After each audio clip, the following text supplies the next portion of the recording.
And we are go and great. And now we are go ahead and welcome everyone. This is the Place of Bones post screening virtual screening Q&A with Corin Nemec and Brielle Robillard. Hopefully I said that correctly, Brielle. If correct me if I'm wrong. Great, awesome. American Gonzalez, I'm with the Avenue. Today I will not be showing my face because we have these beautiful faces to show. And so let's go. Let's talk about the movie itself and the film first. Why don't you guys, if people haven't seen the movie, explain it in a few words. Corin, if you wouldn't mind starting, then Brielle, you can maybe interject with your own thoughts. Again, I just got to go to that comparison. It's like Misery meets Hateful Eight and Sixth Sense. You know what I mean? It's a wonderful blend of genres that I believe personally is done so artfully by Richard Taylor, the writer, that he threads the needle in such a way that when I read the script, you would think that something would give it away when reading the script.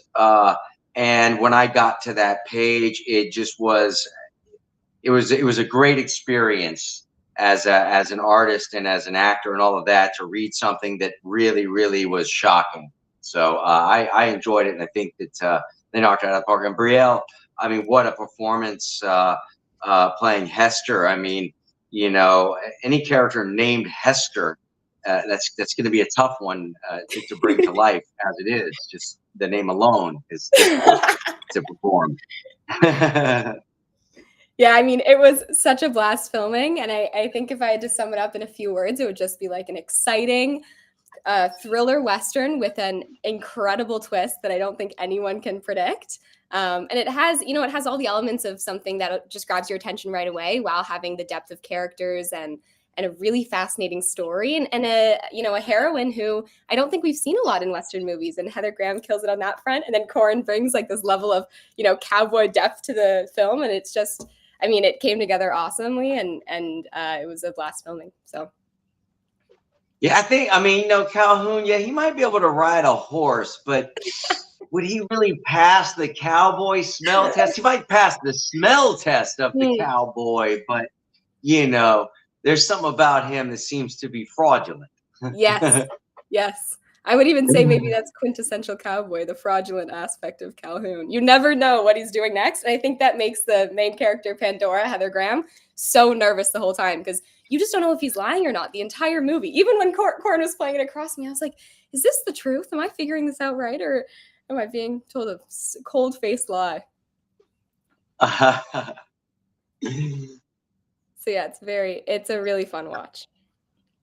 Yeah, I think too that it's one of those I read, and I can't remember which review it was, but it was a fantastic review, and they said that it's a necessity to watch it twice, and because they enjoyed it for different reasons as it progressed, and when they got to the aha moment, they were so blown away that they're now looking forward to rewatching it so they can pick out those Easter eggs that they were suddenly like, that's what was you know what I mean? Because there's several of them that if you're astute, you'll really enjoy going back and watching it a second time. Absolutely. Yeah, Brielle, you have so many cool little looks that I noticed rewatching the movie with all the inside looks that come in the reveal that you only see it when you watch the movie for a second time. This is a movie you got to see 2 or 3 times to catch all those things. But I never realized how many times you did that and all the little subtext you had going. Well, it's such a testament to Audrey, our director, because she took such care and time in talking through the characters with us. And we would be up, until the middle of the night in our hotel lobby going over like, what's my intention here? And how should I phrase this? And how do we make it obvious while creating that kind of suspenseful element for the aha moment? And it's not often you have a director that takes such time. And that was, we're so lucky to be able to work with her and incorporate those elements. Yeah, That's great. Nina Yasmin on YouTube is asking, how was your experience meeting the whole cast and everyone? So could you guys maybe talk about like the moment you guys first met each other, even like the both of you, or just like the cast itself? Well, as David Lipper informed me of the various cast members, I had not had the pleasure of knowing Brielle's previous work, which is actually even better because she was so wonderfully refreshing, not only on set in her demeanor and her professionalism, but but the playing the innocence of this character in such a way. I was actually in another interview I did. I said that I think that Hester has the biggest character arc of all of the characters in the whole film. From everything that she has to go through from the beginning to the end, and that's a great opportunity for a young actress, especially, to get an opportunity to have such a really, really wonderfully written role and get to perform in a scenario that, without that twist at the end, that is, I think, is so necessary for this movie. Without that twist in the end, it would still be a wonderful Wild West tale of survival. That's Yeah, awesome. I mean, yeah, 100%. And Hester and Calhoun, they're such incredible characters to play, and they have so much fun with their character all the time. And Hester does. I love her arc. It's so cool to see someone where you suspect her to be so innocent and kind of naive about the world, and then take the world by horns. Like, it's a coming of age story in that sense, more than anything for her, which is always fun to play. And as an actor, you can't ask for anything better, really. And then meeting everyone was so fun. I was really familiar with everyone. Like, I've seen Heather Graham's films, and she's a big movie star, and Corin's a big movie star, and it was so exciting coming to set and meeting them. And I was a big fan of everyone before filming, so it was like so cool to hang out with everyone behind the scenes. And I remember meeting Cowboy for the first time. He came down in the hotel lobby, and Audrey was like, "Do you want to get a burger with Cowboy Cerrone?" And I'm like, I don't think I can say no to that ever in my life. So it was just a whirlwind time, and filming was a blast with all of them. And Tom Hopper was incredible. I mean, he is like the nicest, most gentlemanly, hilarious man when you meet him. And then when he was playing Bear John, it was like, a mask came on, and it was deeply scary to watch him play because he's so good. And I learned so much on this shoot, more than anything, from all the pros. So it was just a lucky break for sure. That's awesome. Brielle, where did you go with the sexual tension for having a guy in the house, as a young girl who's coming into womanhood? How did Audrey go over that with you, and where did that all play in the film?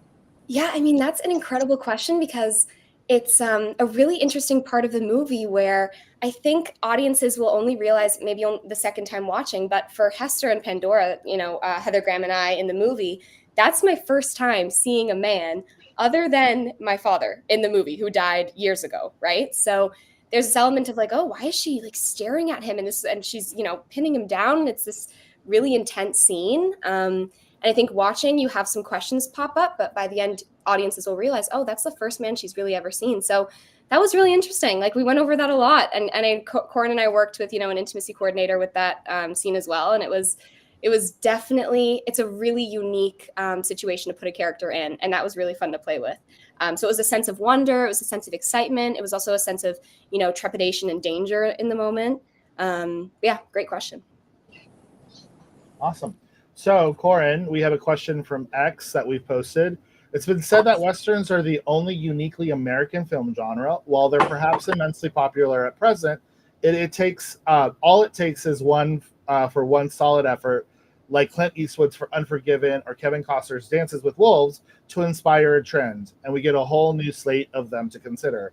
What do you think accounts for the Western's enduring popularity with audiences around the world? This is by E. Lee Zimmerman on X. Zimmerman, Bob Dylan's real last name. Are you related? I got to tell you, the time period of the Wild West was really roughly, around a 20-year period. It wasn't really that long, 15, 20 years. And in that 10 years, especially right after the Civil War, it was all hands on deck to go into those Western territories. and you had a lot of rough trade out there, because you had a lot of guys that were leaving. They were running away from the fall of the Confederacy, and they were ex-military there. And then you also had a lot of guys that were running away from the military after the war in the North too. So you had a real mashup out west of all different kinds of people, and a lot of tension at times while they were trying to, so-called civilize the West. But so I think that it's because that time period was such a time period of change for our nation too, with the trains, the introduction of all the trains and all the mining, all the gold that was being discovered, and silver being discovered, like in Tombstone. And so there's just a fascination with it that is unparalleled. And this thinking is kind of like when you think of the Middle Ages and stories of Robin Hood or whatever, holding up the stagecoach with bows and arrows, but it's 6-shooters and sawbusters,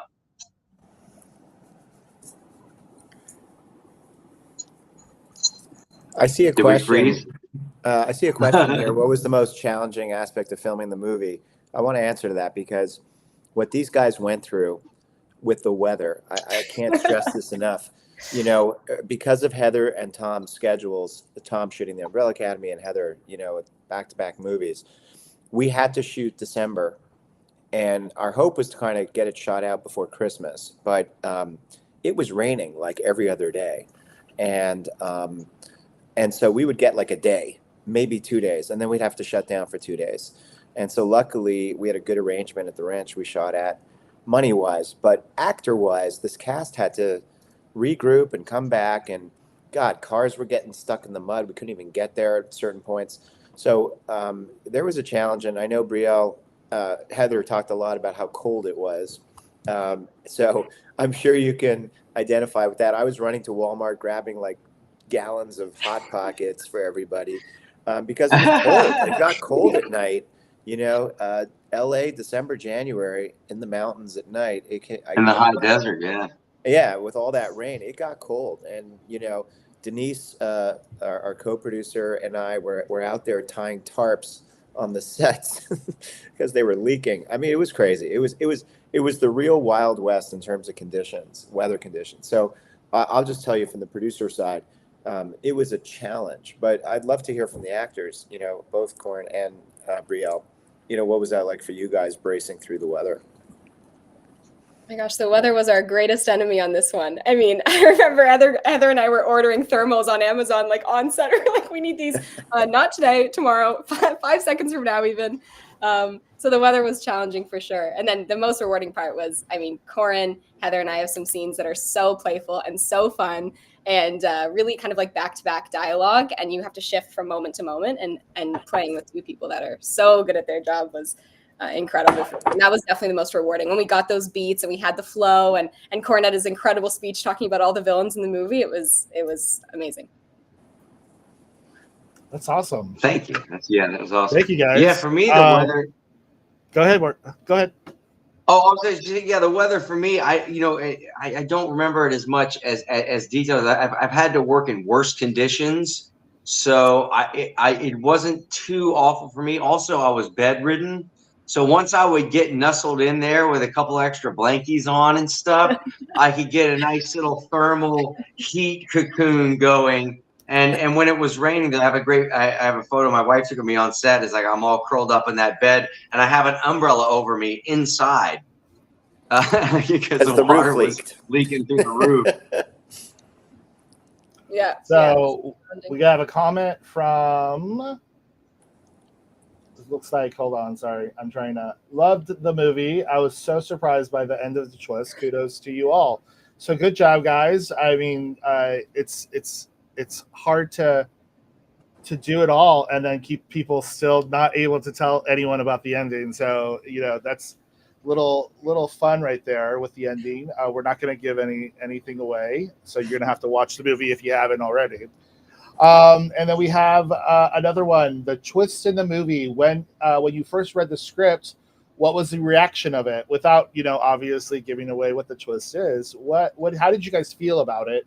And we don't have to talk about it if you think it's going to give too much away.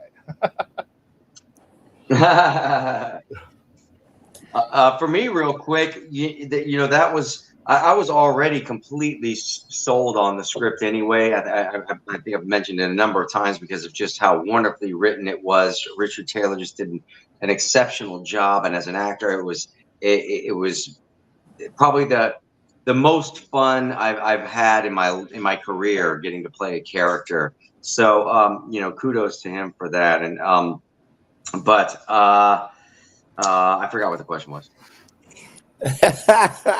Exactly. What did you think of the ending? Like when you read the script. Oh, the ending. That's right. What was the reaction? Oh, yeah. So when I got to it, I was already sold. And when I got to that, I was not. He didn't even give it away in the scripted version. And when I got to it, I was caught completely off guard, and that's when I realized that this was a different kind of movie. It had a different life of its own, and it's one of those. It has such an abrupt, shocking ending and wrap up that it leaves you like disturbed. And I think that being the case, that it's going to play very well over time. You know what I mean? Yeah, it's definitely one that once you get to the ending, you're like, what? And then you have to rewatch it all over again to see what nuances were introduced throughout the film. So it's definitely there for a rewatch. We definitely suggest to go buy it and not rent it, which you can do right now. Hint, hint, nudge, nudge. And so we're going to keep going on. No, I think that's a great point you bring up, Eric, which is you've got to watch this movie 2 or 3 times, especially to see the stuff Brielle does. I can't stress it enough, like how many little looks and inside jokes almost are happening that you'll be in on once you've seen the movie. It was so much more enjoyable. I mean, I've seen it like 100 times because I went through the edit with Audrey, but but catching all those little things, I'm telling you, you got to watch this many times. And how did it catch you, Brielle, when you read it? I mean, yeah, my jaw was on the floor. Again, with Corin, like I loved the script from the moment I read it, because it's not that often that you find 3 like fascinating and complex characters all interacting in this really jumbled way that was so interesting. Like it's all these, characters you'd never find next to each other. So it got me from the beginning, but the ending leaves a sense of terror and like disturbance to the characters and to the way you want to perform it, because truly, I won't give it away, but trust is like almost completely broken among every character in the movie, and you really never know who the good guy who the bad guy is. And so as an actor, it's not often you not only get that really complex and fun arc, especially in like a female character written by Richard Taylor. I mean, it's so fun to play that arc, and then also to add the nuances of trying to play to the twist but not giving it away. It was awesome. And yep, I was shocked as any. Couldn't have predicted for the life of me. And I'll tell you, having seen it on the big screen with several audiences, including in San Francisco at Another Hole in the Head, the film festival that we won, the audience gasped, and I mean, you could feel it in the room. So it was a genuine reaction where people were blown away. And as a filmmaker, when you see that reaction, then you're like, okay, we got him. This worked. So seeing it in front of a live audience that weren't people that are friends or family, or just regular going moviegoers, and to seeing that reaction, and we had the same experience, Eric, at the Collider screening in LA. I think the audience clapped at the end. They were just blown away by that ending. People just were not expecting it. Yeah. And by the way, a little inside trivia for you: we shot the ending 2 ways, just so you know. A bit of a fight on set where the writer wanted to keep the integrity of the original script, and Audrey wanted to make sure she had a backup, and so we did shoot 2 endings, but stuck with the one we all loved, and thank God, And I told Richard, I said, we're keeping the integrity of the script. Don't worry.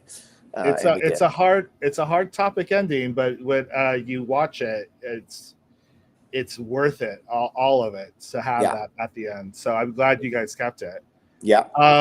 We have a comment that I think it's even better on the big screen. So for those of you that are in the limited screen theaters that we are this weekend, thank you so much for going and watch it. We really appreciate the support. So if you're there and you haven't watched it, please, by all means, go see it in theaters. Independent theater needs as much support in theaters as possible. And we're out there as far as we can get. But fortunately, we're also out on digital, so everyone can see it too. So, and leave a good review if you like the movie, please. Yes. Rotten Tomatoes. It's always helpful to have that. David, yeah, absolutely. IMDb as well is a big one. Well, that too, yes. Reviews are super helpful in today's day and age. We all have a little look, see before we go see a movie. So, what inspired you to produce Place of Bones? I know we talked about it earlier on, but I think those people watching maybe haven't heard that.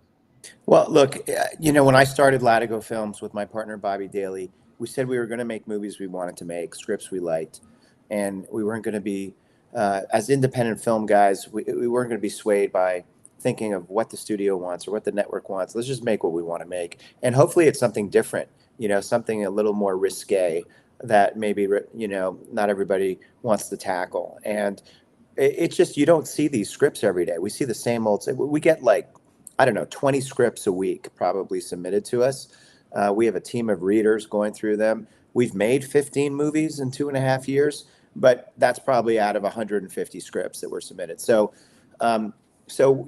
when a script like this pops up, and you've been hearing it from Brielle and from Corin, it's just a really well-written script, and my hat off to Richard Taylor, who just did a bang-up job on this. And then it's our job to package it, and we talked about this earlier, but we really didn't care. Brielle, I was joking that I had to fly you in from Montreal when, God, why can't I find an actress in LA?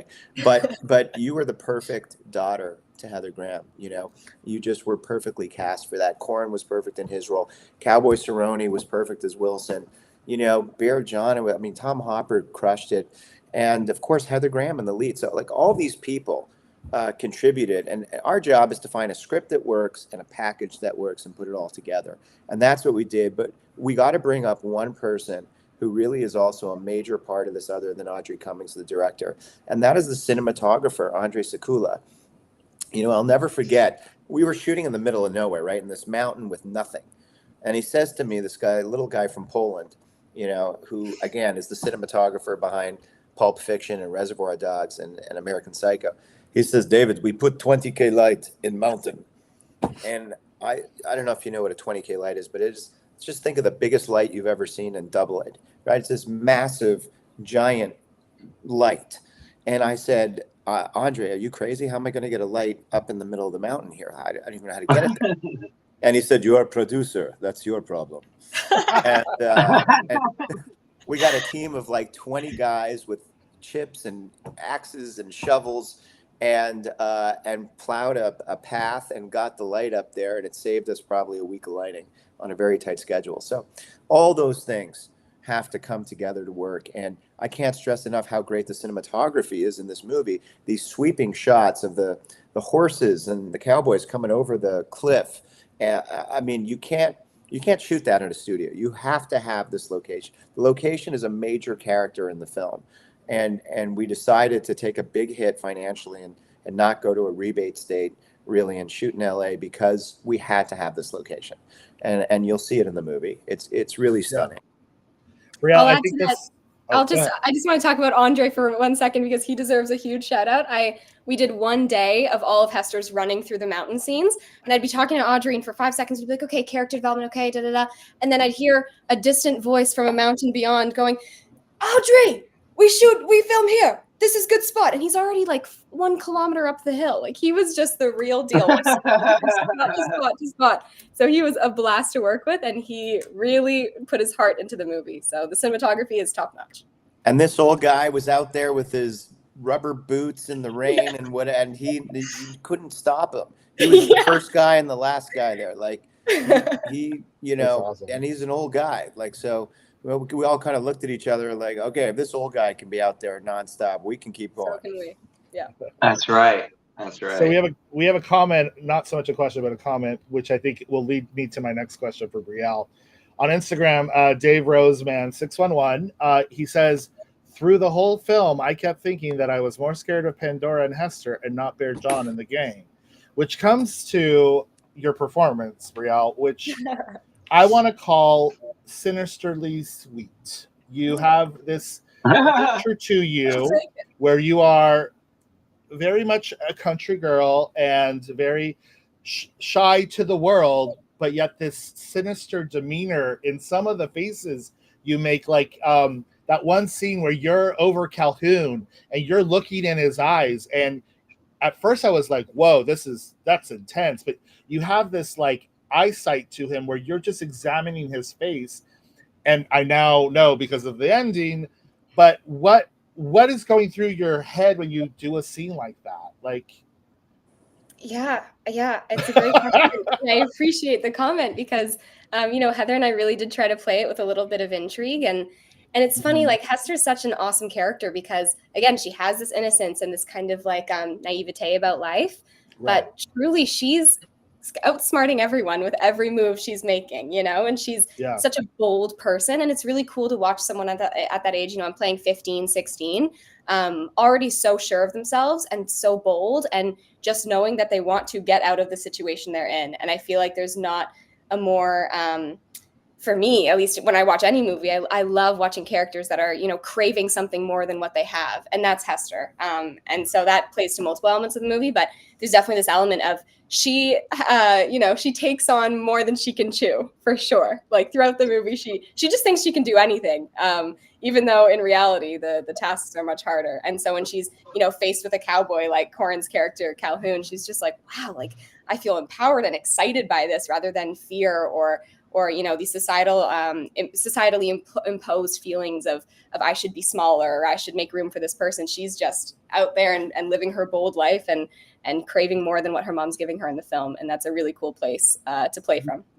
Yeah, I think we see that a lot too in that one scene where you actually are with David in a scene where you enact upon him an act of violence. And I'm not going to go too into the description because people should go watch it. But that's the scene. He hits where me you're in the head with a rock. Okay, well, tell people.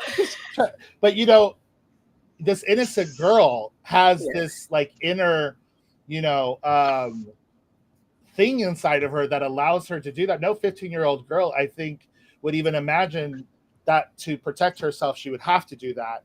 Mm-hmm. And then you comport yourself so well afterwards, and you did such a good job to show that, this young lady, though might be naive to the world, has this sinister side. Well, yeah, and her and Pandora are really living on a survival-based existence, which means that in one breath, she's, praying to the Lord, please forgive me, I'm so sorry. But in another breath, she's like, this guy's in my way, so I gotta go, Yeah. And doing that with David was so fun. I've never killed a before, so David was my first, and it was so fun to do. I think I've been killed, by the way, in 15 movies. Not saying whether or not I got killed in this, but yes, you do a mean rock to the head movie. But it's in the trailer, by the way, so we're not giving anything. That's true. Yes. We did give it away in the trailer. Yeah. So that moment you see Brielle with two hands go.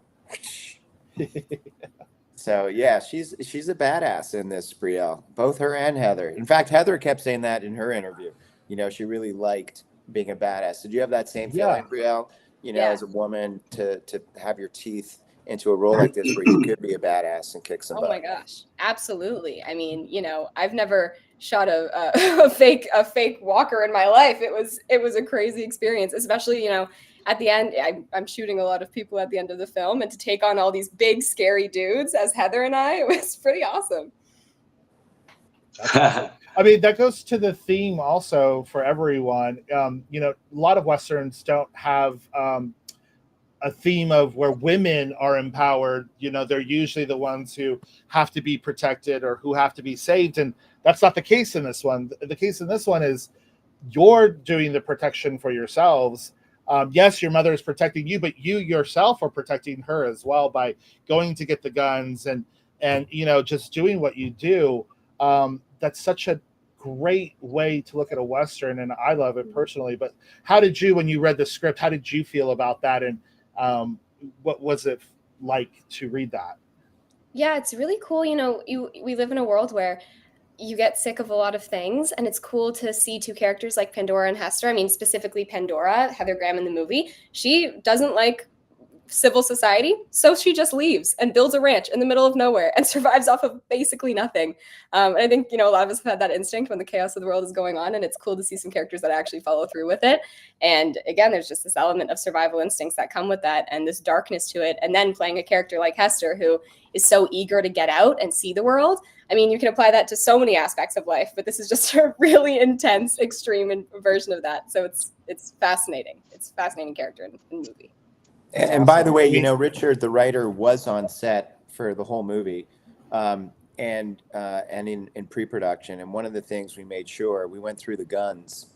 Now that Brielle brought it up, it was like, you know what, Richard was great because we worked together. We actually went out and got a whole range of guns on top of what the prop department brought in, because we wanted to make sure we had those authentic guns. And just for the people at home to know, what we do today, especially post-rust, is we take out the firing pins. We make sure that these weapons are unloaded. We don't even fire blanks. All of that's done in After Effects and visual effects. So some of the greatest innovation we've gotten in visual effects now is that's gotten actually really easy to do, is smoke out of the barrel, the gun hits, and the firing. So all of that we do today for safety's sake in After Effects, and I thought it looked great in the movie. And our stunt team was, you know, top notch, and they were awesome to work with. So that made me feel so safe. Brielle, walk us through that great moment that's also in the trailer when he smashes open the doors and you go flying backwards. Oh my gosh! Well, I had a stunt double for that scene, which was so exciting. I have a video of a girl that looks exactly like me, falling on the floor and falling back.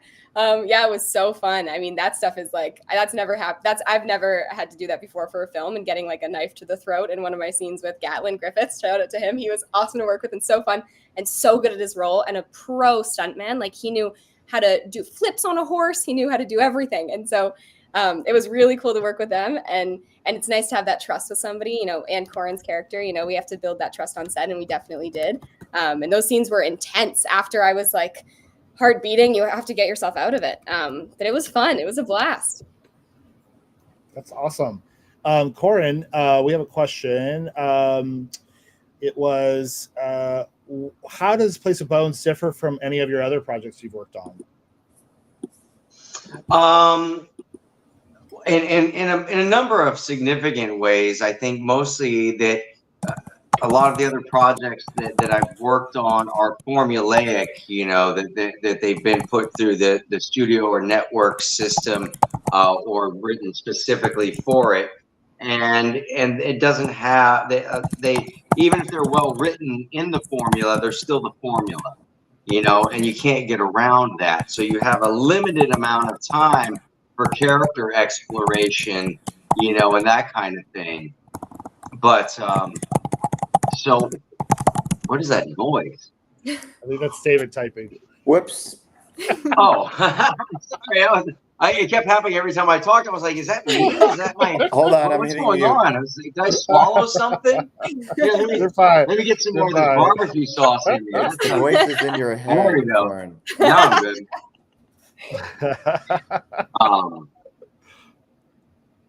But yeah, man. Do you share any behind the scenes moments with the cast, or, you know, anything that's memorable that you'd like to share, both you and well, all of you, if you have a behind the scenes moment that you liked or want to remember? Or I mean, when I met Corin, I found out he was a graffiti artist and super into music, and I thought, this might be the coolest person I've ever met in my entire life. So I think a lot of us bonded. We had a lot of spare time in between, especially with the weather considerations and stuff. So we had a lot of bonding time, which was awesome. Yeah, I learned that about you as well, Corin, in your interview. Sorry? I learned that as well in your interview yesterday, that you were a graffiti artist first, and then you became an actor, right?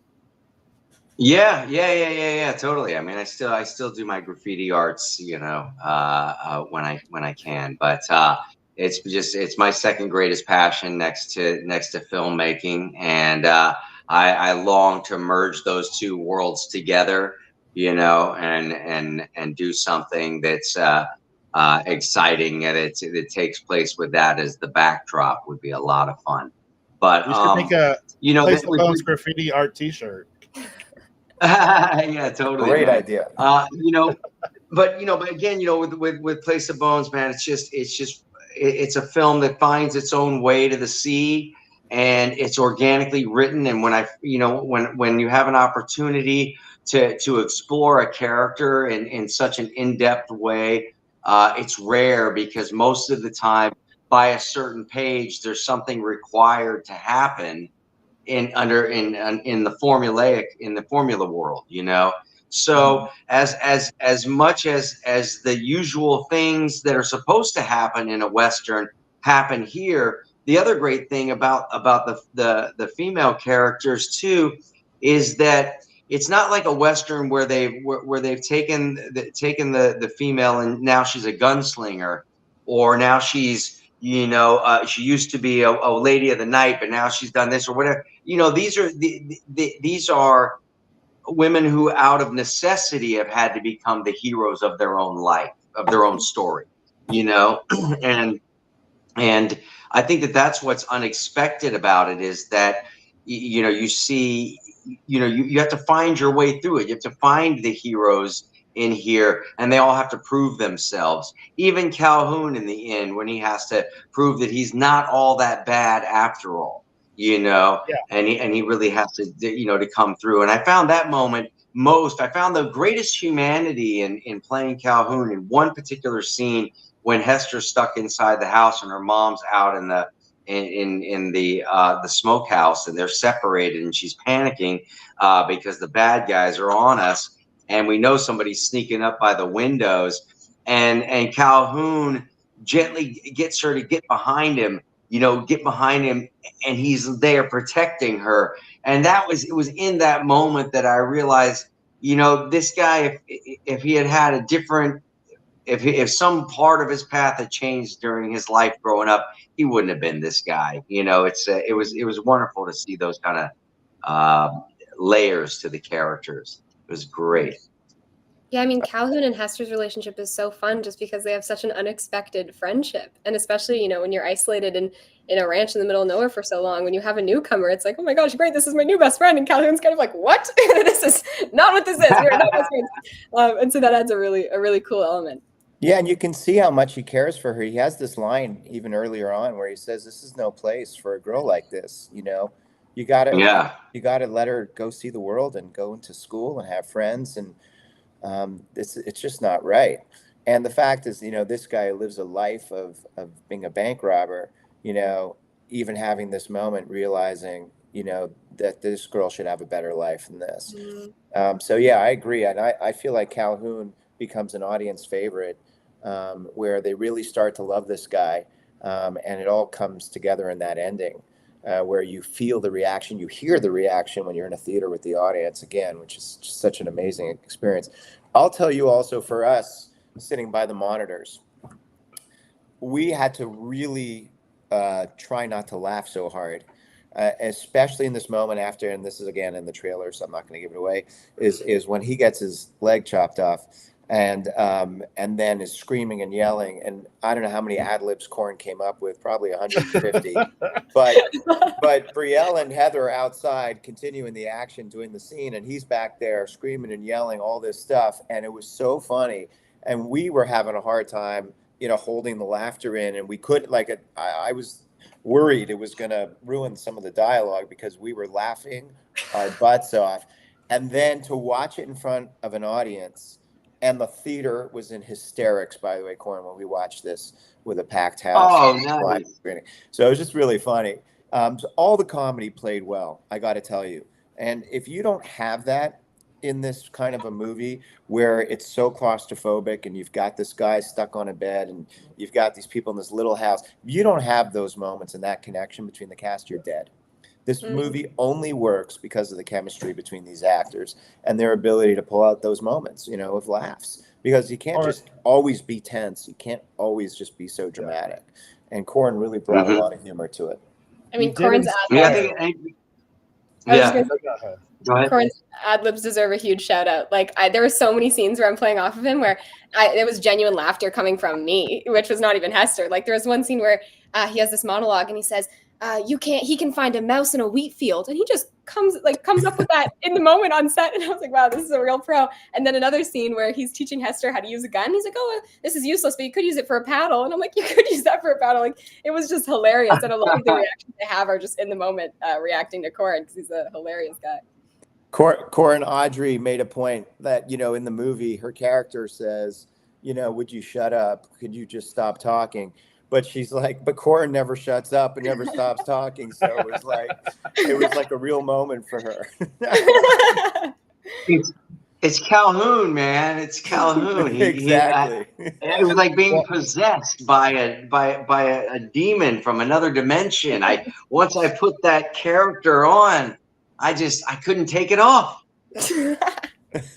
So I did want to share our T-shirt that we have in the Avenue shop that is inspired by Calhoun. You are a pitiful excuse for a man. It's available at the store for anyone who wants to buy it. Love it.